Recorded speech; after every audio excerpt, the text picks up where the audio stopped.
Zuma, Arts Club, LPM, Roka. These are phenomenal establishments that have managed to maintain such high standards and consistency over such a long period of time. How is that possible? You said it yourself. One of the key words is consistency. You have to be consistent in your offering and consistent in the quality of food you're offering. Those duck tacos. Can you tell about the story of how it was founded? My great uncle, he was trying to get a table at Nobu and he wasn't able, no matter how hard he tried to get a table at Nobu, and was obviously upset. And then he was complaining to his barber about this. At the same time, this barber was cutting the hair of this quite fantastic chef who had just moved back to London, wanting to open a Japanese restaurant, but he needed funding. So this barber managed to somehow connect them. Wow. And that is how actually Zuma was born, you know, between the two co-founders. Moral of the story, chat to your barber. What I just find impressive, within cities that have a very short shelf life for restaurants, venues,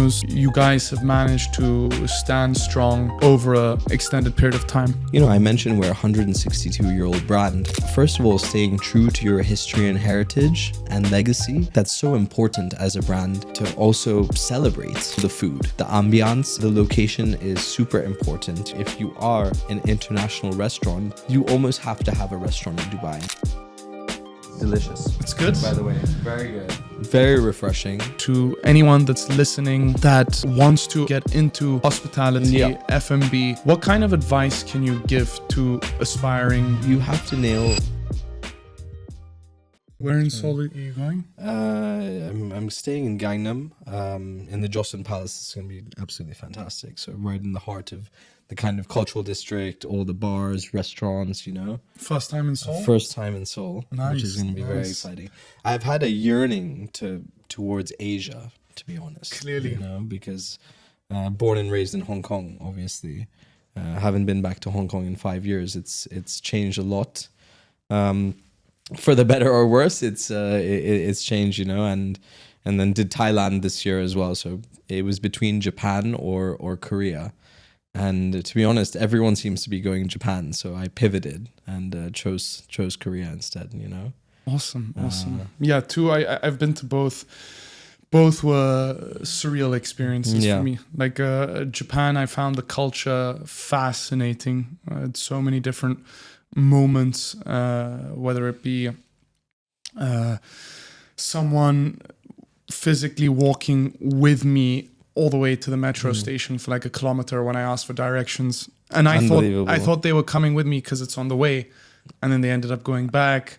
I mean, the customs there are just fantastic, right? It's incredible. It's incredible. They really, you know, I think the world can learn a lot about them, and certainly in a food aspect. Yeah. I think the world has learned a lot from them. I mean, you know, they even speak about Zuma, and you know, when it was created or co-founded, one of the co-founders, Rainer Becker, he had been studying in Japan the culinary arts for 10 plus years before he moved to London and you know, founded Zuma with my great uncle at the time in I think 2001 or 2002, which is quite incredible.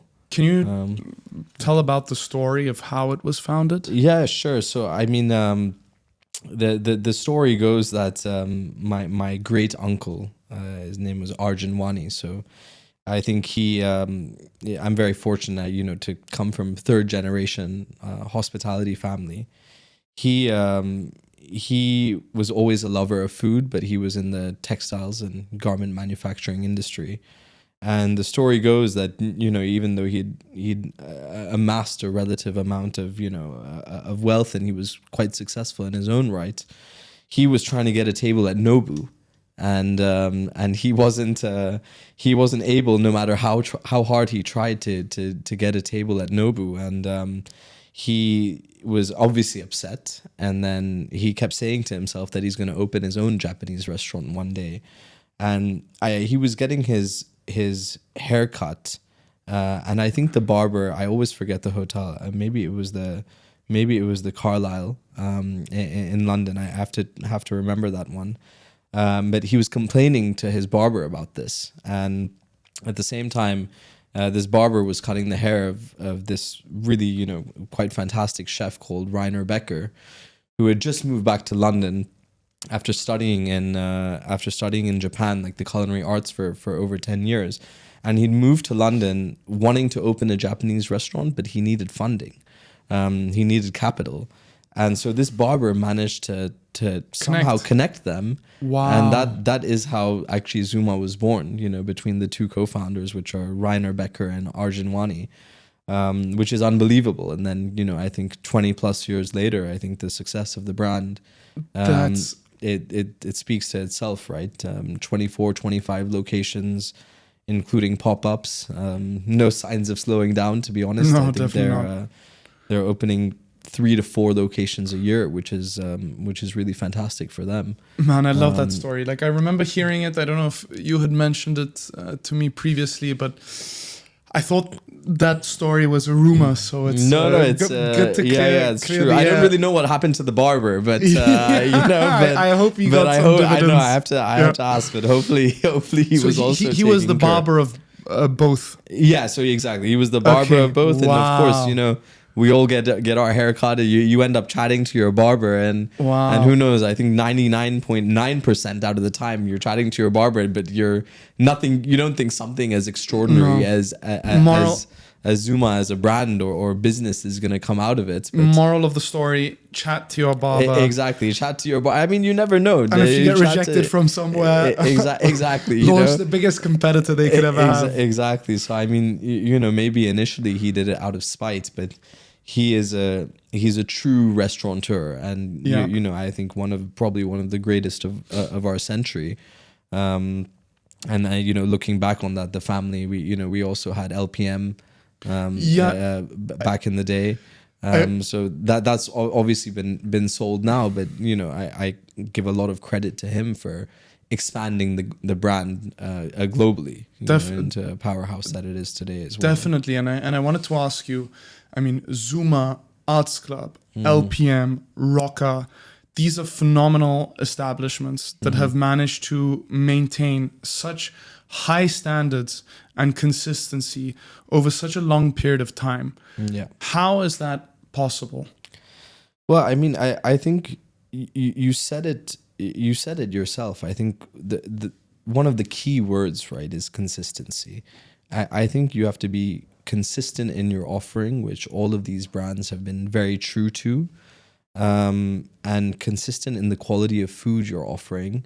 I mean, you know, I was told once, and this is something that I think is very truthful in terms of any successful restaurant, is that you've eaten before you have even gone to the restaurant, you know? So say I invite you out to dinner this Friday to Zuma, or LPM.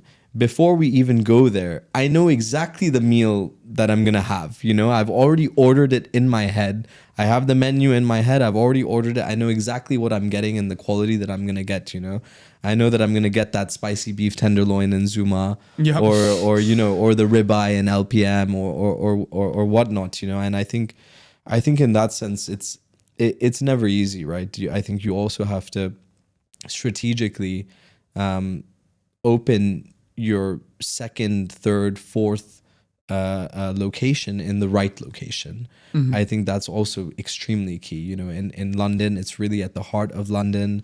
In Dubai, both Zuma and LPM, they've been two of the oldest restaurants in DIFC. I think actually Zuma might have been one of the first. Yeah. And they've always been in these kind of either financial centers or hubs, which have allowed them to have, you know, mass traffic when it comes to footfall, walk-ins, these kind of things. But then also having that consistency on a global scale. And I was told, actually, not recently, but more recent than you would think, that actually, you know, when Zuma first opened in London, it was a slow burn to what it is now. And I think it was someone like John Travolta, I believe, had a fight in the bathroom, and all the tabloids picked it up, and that's actually what got them their initial amount of traffic, you know, and hype when it came to the restaurant. So sometimes you need that bit of luck as well, you know. All these negative experiences bringing growth. Well, I mean, they say there's no such thing as bad press, right? That's true. That's the saying. That's true. But you know, I think consistency is extremely important. I think it's also, you know, especially if you have multiple global locations, it's that if whether you're eating in Bangkok or Boston, the quality should be exactly the same. You know, the recipes are the same, the quality should be the same. Globalization means that, you know, you can catch a fish in Japan and you can have it on your plate within 24 hours. And I think it's offering that same dining experience wherever you are in the world to your customer, because that's how you create the loyal following, you know? And if you're in these major kind of travel hubs, whether it's for business or leisure or whatnot, if you start having that loyal customer base, they'll come to you. They'll end up coming because they know, you know, of course we all love to explore. You know, we spoke a little bit earlier about travel plans. I'm going to Seoul. I've never been before. So I'm bound to try quite a few new restaurants, but you know, there are some travelers that also like, you know, they're homebodies. They're creatures of comfort. They're creatures of familiarity, you know. So if there's a Zuma there or an LPM there or what, then they will go to that restaurant because they know the standard of the meal that they're gonna get, right? I mean, what I just find impressive, to be honest, is that within cities that have a very short shelf life for restaurants, venues, F&B outlets, you guys have managed to stand strong over a extended period of time. You know, absolutely. And I think all markets go through their ups and downs. You know, I think you can see now, even the UK market, you know, no one is safe. You know, even high-end hospitality, no one is safe from what's happening right now in the UK after Brexit, after some of the decisions that, you know, have been made regarding taxes and this. People are suffering because, you know, there's thousands and thousands of millionaires and thousands of wealthy people, high net worth individuals that are leaving the country. And that is bound to play an impact, you know, is bound to play an impact. So I think it's also navigating through all of these kind of economic shifts, because there are going to be ups and downs, and it's how you keep your brand relevant when there is so much. First of all, there are so many talented hospitality brands, chefs, restaurateurs out there that are always innovating. I mean, you know, I think Dubai is a prime example of what we see here. I've lived in, you know, London, you know, Bangkok, Hong Kong as well. Some really fantastic culinary cities.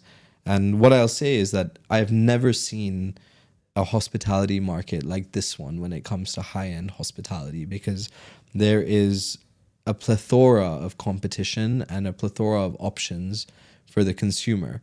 And I think, you know, we frequent a lot of the same places. There are just so many dining options that even if you think that you love a place and that you're going to come back quite often, you end up maybe not coming back as often as you think, because there are just so many options, and, you know, people want to always try different things. And is that what makes Dubai's luxury hospitality scene unique? The fact that there are so many options? I do. I think there's a number of things that make the hospitality scene here so interesting. I think first is that the Dubai clientele, I truly believe it's probably the most discerning clientele that I've ever come across. You know, they're extremely well educated.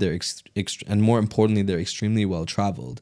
They're well versed in luxury hospitality, so they know that they know exactly what they want, which means as operators, you have very little margin for error, because if they have one bad experience, then most likely, you know, you haven't completely lost them, but there's so many other options that it becomes very hard to get them back, you know?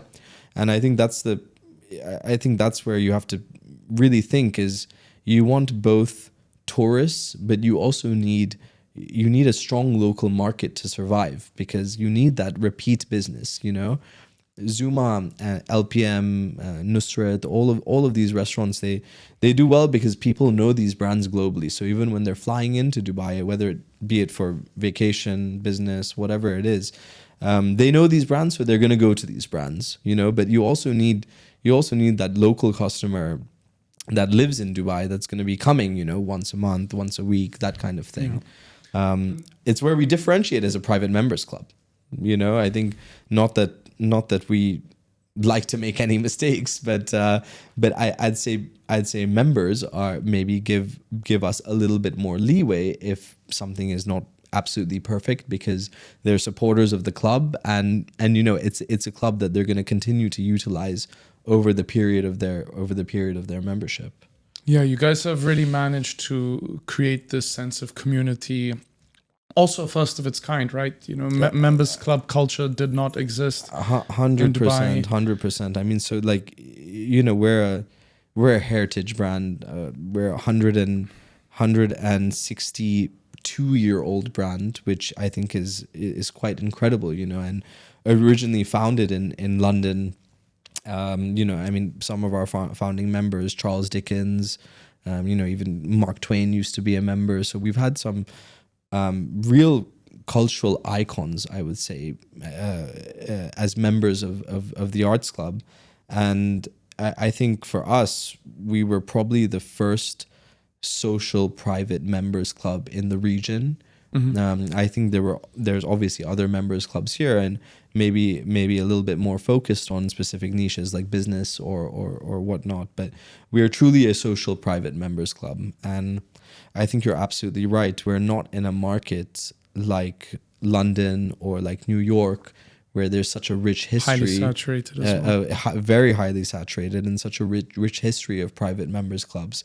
So when you have that history of private members clubs, I wouldn't say it's easier to be a club operator, because, like you said, it's an extremely saturated market, right? So it's also difficult because you have so many competitors that you really need to stand out, and values generally, it's privacy, exclusivity, fantastic F&B, and like fantastic cultural events and these kind of things.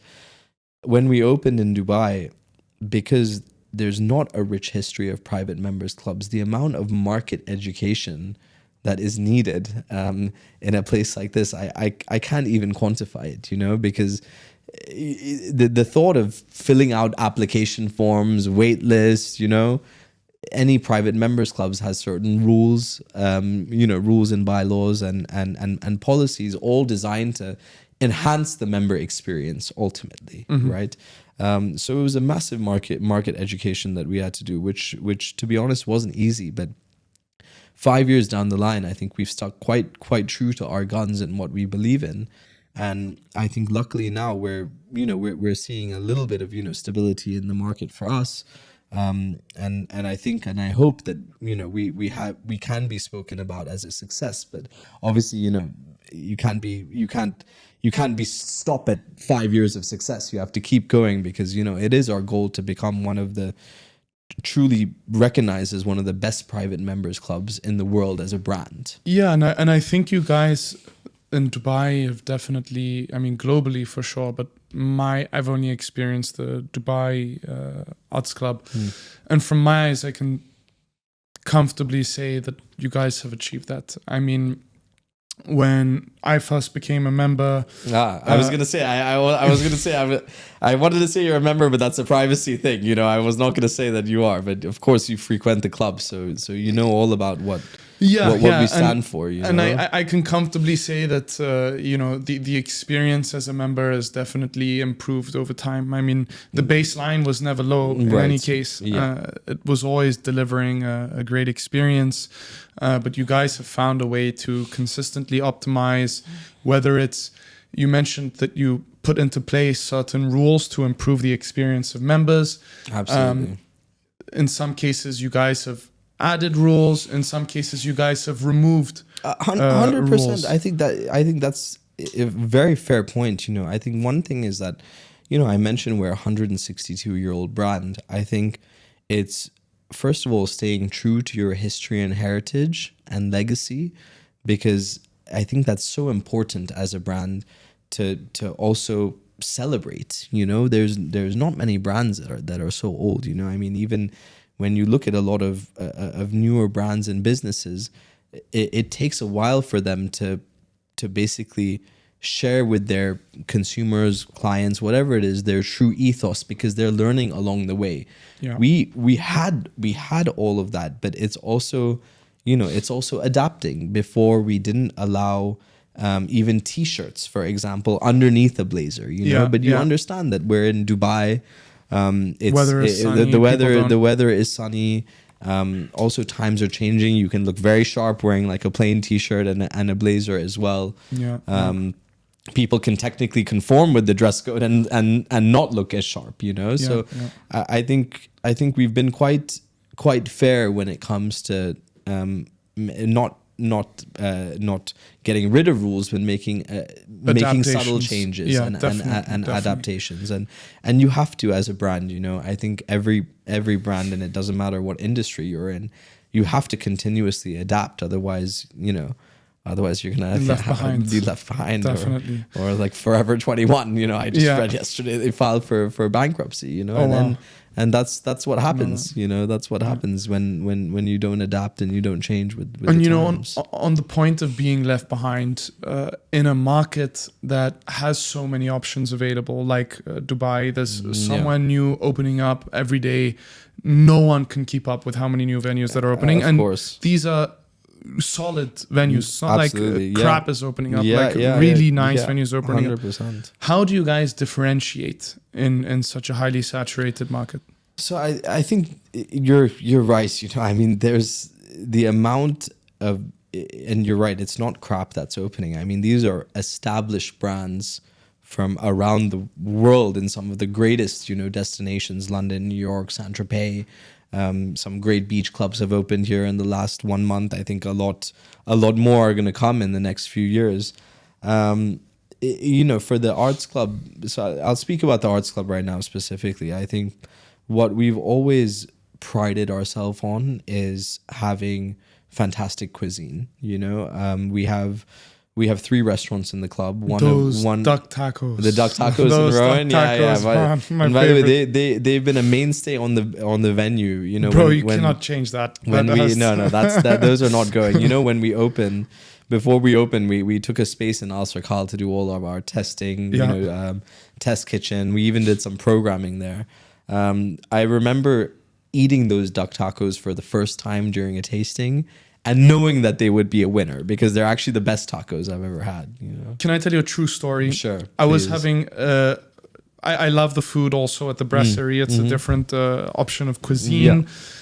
I once had dinner booked with a friend or with some friends at the brasserie.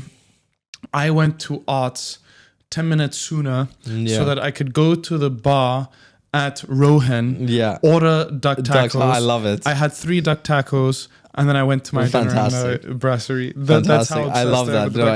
They're great. And to be honest, we, and I'll speak about this, a little bit more in the brasserie. So there's 2 ways, right? We have 3 concepts. One of which is the brasserie, so French Mediterranean. Think your escargot, Dover sole, one of our best-selling dishes, and the one that's most talked about. Burrata, fantastic salads. Just to interject from a consumer perspective, what's fantastic is that there's a very different atmosphere as well. So you don't just go to the different restaurant to enjoy a different cuisine. Absolutely. Rohan is fantastic in terms of the vibe, the music, great DJs, the energy. Absolutely. And if you want to have, let's say, a sophisticated, chilled Italian, dining experience, Ophelia is... then I haven't been to Ophelia. Yes. So tell me about Ophelia. So I will. So I mean, so out of the 3 restaurants, one was imported, which was the brasserie. So that was born in the Arts Club London, and 2 of the restaurants, Rowan, which you spoke about, and Ophelia, which is our kind of reimagined Italian restaurant celebrating fun dining. So it's very opulent. It's very lush, very moody, quite sexy, if I can say that. It's quite beautiful. Also, a nod to our almost London heritage. It feels like a London spot. It's carpeted, beautiful fabrics and wallpaper. And so 2 of those restaurants were actually born and incubated and bred in the Arts Club Dubai, which is something that we're very proud of. Rowan made it to World's 50 Best Discovery which for a private members club is fantastic, you know, because we don't technically participate in, you know, Michelin or whatever, because we're a private club, you know. So to be acknowledged by industry peers, I think is a great achievement. And Ophelia, so we reimagined and refurbed our Italian restaurant, and I think this comes to your earlier point about staying relevant. When it comes to the club, so we always pride ourselves on having great food. You know, I think that has to be the benchmark, because if someone is paying a membership fee, then your food at least has to be on par with some of the other best restaurants in the city, because that's a strong part of why people are joining. When it comes to the club though as well, I think we're very lucky, and I always tell members that don't only join or use the club for its F&B element, you know, because the club is so much more than that. You said the word community before, and I think that's really what we're trying to build. You know, I've seen many friendships get formed in the club. I've seen many people meet in the club and then have business ventures. I've seen many people meet in the club and get married afterwards, you know. Oh, wow. So I mean, I think I was invited to 2 of those weddings, you know, at least, which is great. But I think that's the point is that it's really is a community. So outside of just the F&B element, you know, we have a robust cultural program. I think the cultural program is something, you know, I think in London, there's such a rich history of cultural heritage, and there is in the UAE as well. But even now, we are going through, I think we'll look back at, you know, even this conversation or this period of time that we're in, and we will look back and say, wow, like we were in Dubai, in the Middle East, in the UAE, when this cultural boom was happening, because we are in it, you know. And I think as a club, to be a part of that has been very, very exciting. Yeah, and I think, to be honest, people living in Dubai today are part of the foundation of the real culture that's being built in the city and in the country. Absolutely. And we're hungry for it. I mean, you know, you come to a lot of the programming in the club. We do talks, debates, fireside chats. I mean, we've had some incredible founders come and speak in the club. You know, we've had Christian Louboutin, we have Brunello Cucinelli. A few weeks ago, Antoine Arnaud spoke in the club, Ronnie Mushawar from Souk, Magnus Olsen from Kareem. So we've had some very high-level speakers, and I think as a club, it's helped us differentiate, because we're not just a restaurant venue. You know, okay, certainly there are members that enjoy the F&B element more than anything else. However, the member that utilizes the club for all that it has is the member that's going to get true value from what their membership is, because that's also how you meet the like-minded individuals. You know, we're a social club. We're not a business. Definitely. We're not a business club. That's something that I always want to remind, you know, not even the team, but also myself. You know, we're not going to throw these kind of networking events, you know, but we will do a talk on AI or crypto, and that's where you can come and you can meet the like-minded individuals, you know, that are also members to get that sense of community, you know. Definitely, and I think there's a negative or incorrect preconception or misconception about Dubai, that it lacks culture, because it gets compared to countries or cities that have a very rich history of culture, like you know, where I'm from, London and Istanbul. Absolutely. But it's very incorrect to think that way, because from my personal experience, when I look at the culture, I find myself surrounded amongst people that are actively looking to support one another. And they're so hungry for it. Yeah, you know? and that's the culture. You know, the culture is to work hard, play hard, support your friends. You know, one candle lighting another candle doesn't make the initial candle dimmer. Correct. But in these other very well-established cities like New York, London, Istanbul, I can say from experience that I know for a fact that people are quite protectionist. They feel if they help someone, they're reducing their probability of success in some weird way. I think you're absolutely right, and I think it's quite incredible what's happening in this region. I mean, you speak about the region. If we speak about the region, and you look what's happening in Abu Dhabi, in their cultural district, they've got the Louvre, the Guggenheim. I think that is extraordinary if you think about it, for them to open, their second locations in the Middle East. Yeah. I think it shows that the Middle East is really, it's not only becoming a part of the cultural global landscape, it's at the forefront of culture and innovation right now. 100%. And I love that you gave those examples, because that highlights that there's not just culture from a societal level, the people that were around. Exactly. There's culture being accelerated from on a government, institutional and on a government level. All these wonderful, beautiful museums and establishments coming in, creating the foundation of the future culture. Exactly. And like with Arts Club, private institutions doing all these wonderful events. There's Art Dubai that allows you to get into art. There are music events. Absolutely. More so than the major cities that we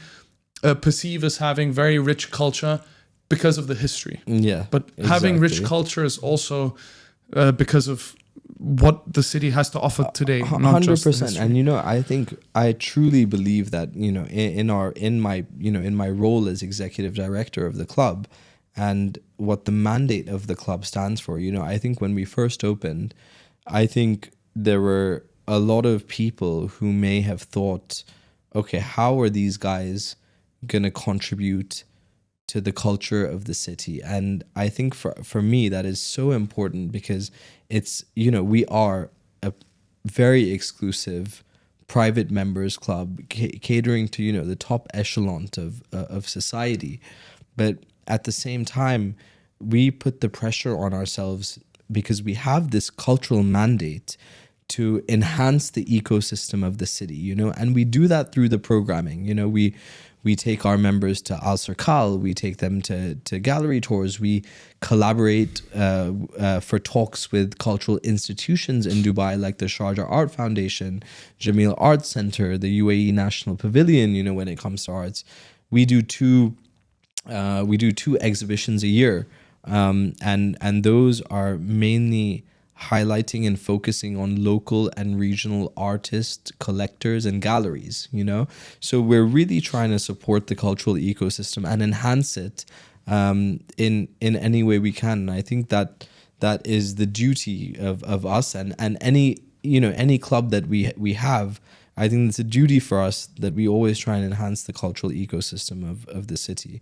And it's such an exciting place to be. You see the amount of not only wealth, but brain wealth that has been attracted in the city in the last 5 years. People are bringing cultural expertise, heritage, knowledge, but also hunger to learn more to the city, which it just makes it a very exciting place to be. Yeah, and I love that you use the terminology brain wealth, because when I first moved to Dubai around 7 years ago, my biggest complaint of this city was that when I was going out and meeting new people, I wasn't often meeting people that I found like-minded, or people that I wanted to invest time and energy in. What year was this in? I guess 2017, 2018. Okay. Right before me. Yeah.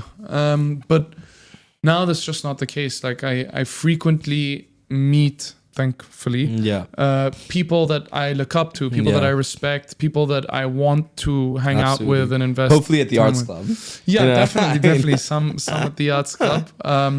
But in general, even let's say a chilled beach day with a couple friends, there just seems to be a much higher caliber of people that are here today than there was.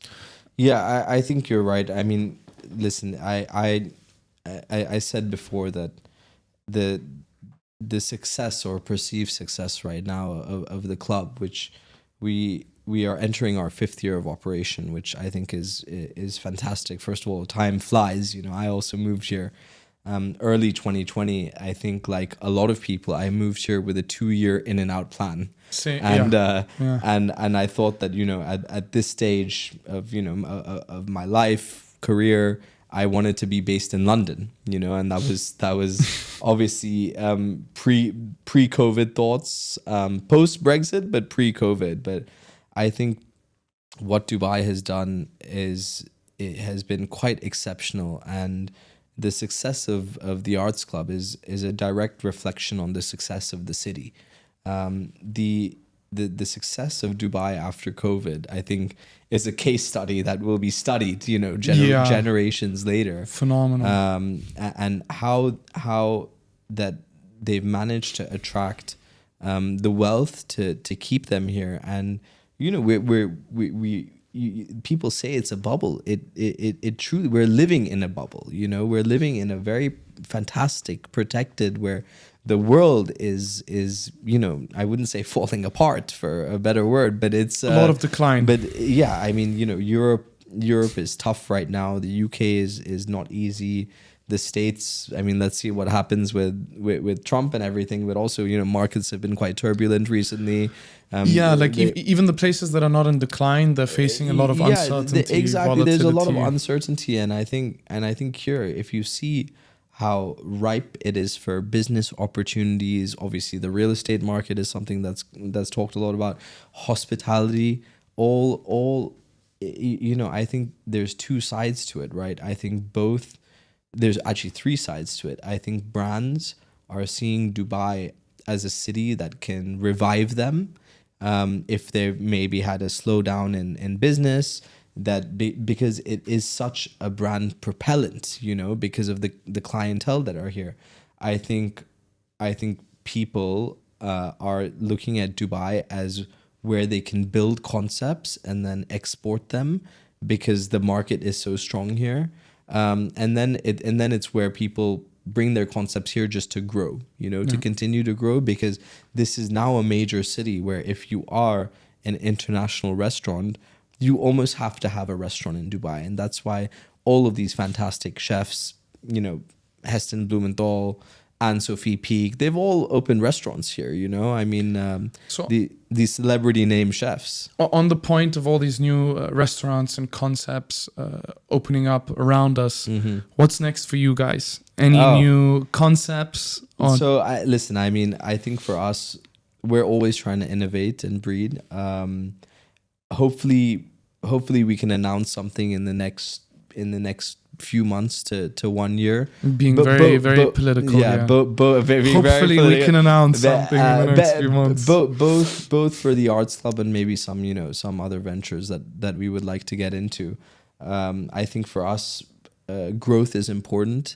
You know, the thing about private members clubs is also it took us 10 years to open Dubai from London. You know, not saying when it was taken over, and you know, London reopened in 2011, taken over in I think 2009, reopened in 2011. It was refurbed for about a year and a half, and then we opened Dubai end 2020, December 26, 2020. I know the date exactly. Not saying that it's going to take another 10 years, but you know, private members clubs are, especially this one with 66,000 square foot, they're living, breathing ecosystems that have to be meticulously designed.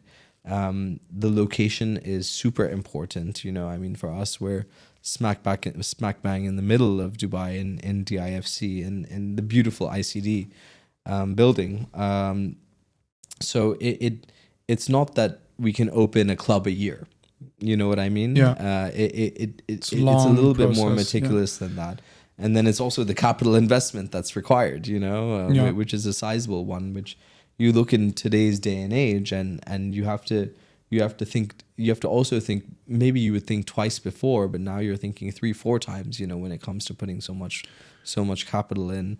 But listen, you know, as a member of the Arts Club, you'll be the first to know, and as a friend, you certainly will be the first to know. Sounds good. Yeah. I look forward to it. And just to try and share value to anyone that's listening, that wants to open a high-end restaurant, doesn't have to be high-end, but wants to get into hospitality, F&B, what kind of advice can you give to aspiring? Okay, sure. I think that's a very good question. And I mean, for me, and this is where you can also chime in as a consumer. For me, you have to nail the food first and foremost, you know, whether it's something that you want a smaller menu, but really perfected and maybe changes seasonally, but doesn't change so much. You have to nail the food because, and also, you know, correct me if I'm wrong, but you're also a consumer of, you know, of hospitality and restaurants. Yeah. I go back to places for food. I may compromise a little bit on the quality of the food if the ambiance is at a, you know, at a certain level. If you're looking for somewhere with a vibe, or if you're looking for somewhere that, you know, the who's who are going to, and it's a hot spot, then maybe you'll compromise on the food. But primarily, I will go back and eat at places that have exceptional food, right? Yeah. So I think it's defining your concept. Obviously, you know, you have to do some market analysis and see, you know, you see who your main competitors are and what they're doing and what they're doing well, and try and innovate and do better. You know, I think that's what we did with Rowan at the club, at the Arts Club, our Japanese Peruvian restaurant, our Nikkei restaurant. I think, you know, when it was created in the Arts Club by, you know, our group CEO Ajaz and our executive chef Michael. I think even the conversations that we were having around creating the concept, it was that, you know, we don't want it to be like Zuma because or Nobu, because a lot of places have been there, done that, you know. Yeah. Of course, you're going to have black cod on the menu and sushi is sushi, right? Yeah. You can't get away from that so much, but you have to try and differentiate yourself in that sense. And then the location is super important, right? Mm-hmm. I mean, I think a bad location can be a killer. It can be a killer. I think the family actually, you know, we had one restaurant called Peyote in Dubai, which ended up closing. And that love the Peyote in London. Yeah. That was you guys. And I think that's where I would always go. And I think that's where like Salt Bay is now, if I'm not mistaken. Yeah. But a lot of people say that site is cursed, you know. Yeah, they do. So location is also very important, because there are some places, and if you look at, you know, Dubai as a city, there are some hubs which have been working very well, you know. DIFC is obviously the resounding success story, but even the Four Seasons, Restaurant Village, Jumeirah Al Nasim's Turtle Bay, you know, these areas have been working very well. Now J1, which I'm not sure if you've been to, but this strip of, you know, extremely high-end beach clubs, I think... I don't think all of them can survive. I mean, listen, I think... So many in 1 year, similar concepts. It's not... Exactly. I think they're all... The problem is that they're all fantastic concepts. And I think it's the same thing when you look at luxury hospitality. I wasn't here, but I heard in, you know, 16, 17 that there was a little bit of a crash in that market, you know, where a lot of restaurants ended up closing down. I don't hope that's the case, but there is, it does appear that there is a big supply of luxury hospitality. And I think the question that we're all thinking is that, you know, is there sustained demand for all of this right now? I don't have the answer personally, but it's going to be very interesting to see how this shapes up within the next year or so, because obviously, you know, Dubai is looking to add about 2 million to its population within the next, I think, 5 to 10 years. I'm not sure if it's by 2030. I believe it is. And until then, you know, do we have the demand for these restaurants? Because you need, you know, it's one thing being busy on a Friday night. You need to be busy every day of the week. You know? Yeah, I think the barrier or the minimum requirement in order to succeed in Dubai today is higher than that in other cities. I remember a very successful restaurateur telling me a couple years ago, in order to succeed with a restaurant, you need to have 2 of the three things.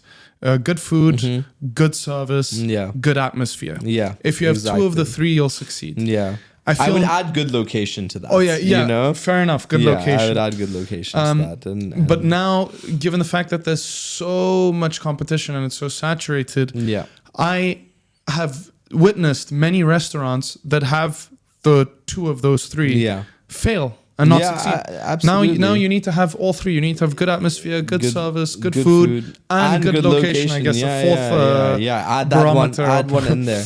It is, and it's like we said. You know, there's just so many options that even if you think you really love a place, it's getting back there. And you know, the Dubai calendar, that we're all competing for the same, you know, that same high-end clientele, right? And not only are hospitality brands competing for these same high-end customers, but luxury brands are as well. You know, the amount of social events in the calendar is insane. You know, I mean, there's events almost every night. I mean, where, you know, you speak about we're in the Ramadan period right now, and a lot of these brands are doing, you know, luxury brands are doing suhoors or iftars and these kind of things. It's all the same clientele. So if I say, you know, John, we absolutely love eating at Zuma or LPM or Gaia or whatever it is, but truth of the matter is that maybe you don't have the time even to go more than once a month or once every 2 months, you know.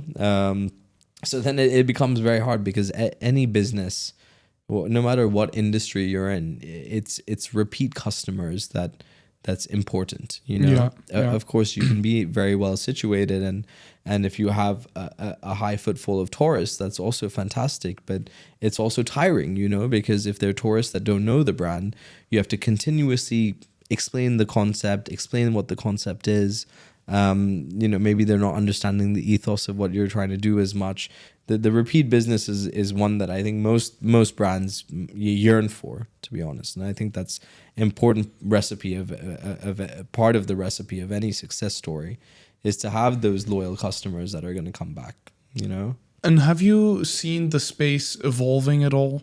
Are there any trends or movements that you're excited about? Yeah, I mean, listen, I think right now the most exciting space in the hospitality scene is these kind of large hotels that are opening. If we speak about Dubai specifically, I think these, let's speak about the Marsal Arab, for example, newly opened Jumeirah Hotel, absolutely fantastic. And I think it's the blend of restaurants inside that, you know, as an offering for the customer, it's great, you know. So I think that's exciting, because when traditionally maybe, you know, there was not many restaurant hubs, you know, there was DIFC, you had kind of Four Seasons, Jumeirah, and that as hubs. Yeah, as hubs. But very few of them. But now you're seeing all of these hubs opening. And like J1. Like J1 as an example, like the Royal Atlantis as an example. You know, these hotels with 300-400 plus keys, that are having 13, 14 concepts. I think that's a very interesting space to watch and see how that develops, because they're becoming cultural hubs. So, you know, if we're eating in one of the Atlantis restaurants, maybe you'll consider going to another outlet for a drink, you know, and they're trying to create these little restaurant hubs, villages, synergies, where almost like, you know, like London, it's the kind of bar hopping scene. You know, I think J1 maybe have done it quite well, that you can eat lunch in one of the outlets and then you can go and have sundowners or something in another one of the outlets, you know. And I think that's a very interesting space to watch. And then we'll see where it goes from there. You know, I think in the next 5 years, it'll tell us a lot about the hospitality market in Dubai. I think it's probably going to be a very fruitful 5 years. I really hope so for a lot of the brands, but also not an easy time, because like you said, you have to continuously be consistent to achieve the level of success that you want to be, you know. And I think also personality is a big ingredient in success in this industry, at least from the people that I have met in your industry that have been successful. They are people who personally enjoy going to such venues. Like they would be 100% model customer themselves. Yeah.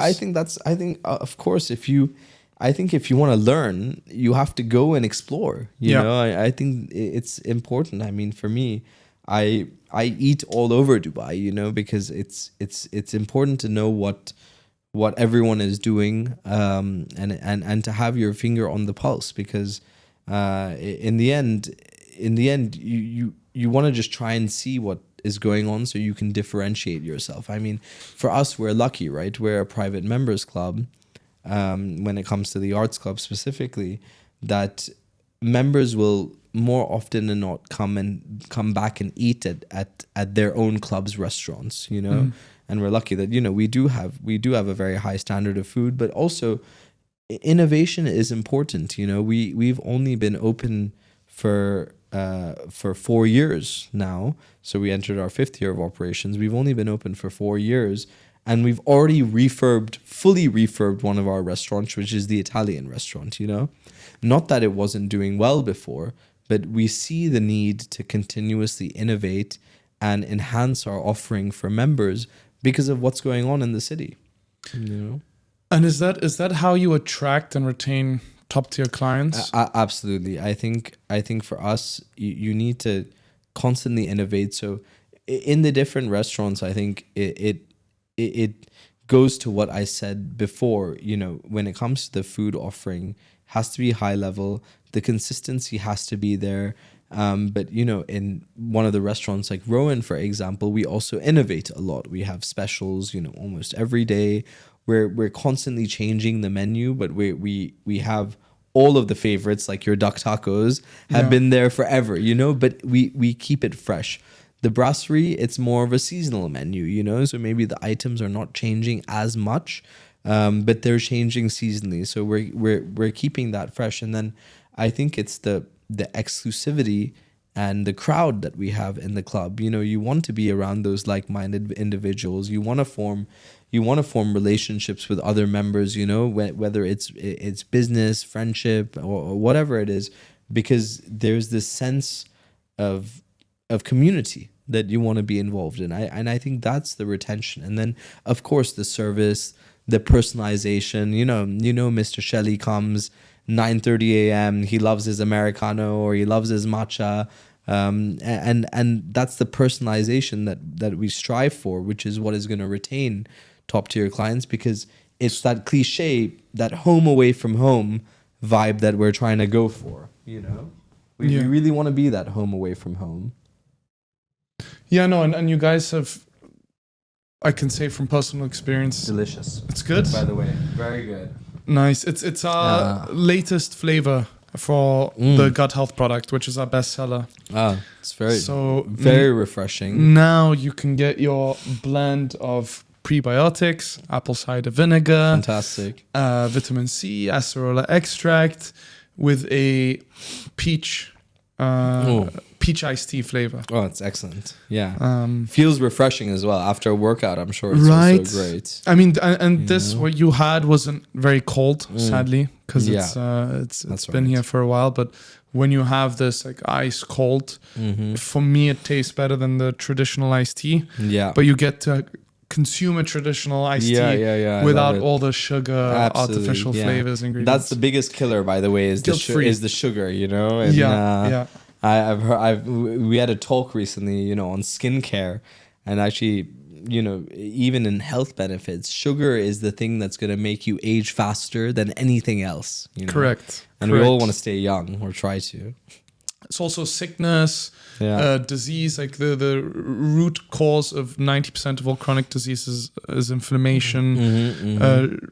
Consumption of, you know, high amounts of sugar can lead to inflammation that leads to disease. It's all kinds of sicknesses. I mean, sugar is a killer in literal terms. It's a true killer, and that's also when eating out. You know, when you're eating out at these high-end hospitality places, you know, there are certain restaurants that put a lot of sugar in their food, right? You know, they put a lot of sugar in the sauces and this, and you know, even as a club, we try and stay away from that a little bit, you know, because the consumer, I think, is also becoming so knowledgeable that yes, awareness has increased awareness is a big one, you know. So even if that means adapting, you know, I mean, for us now, you know, vegetarian, vegan options, all of these things are hugely important to the success of any restaurant. You have to have options because there's such a diverse array of consumers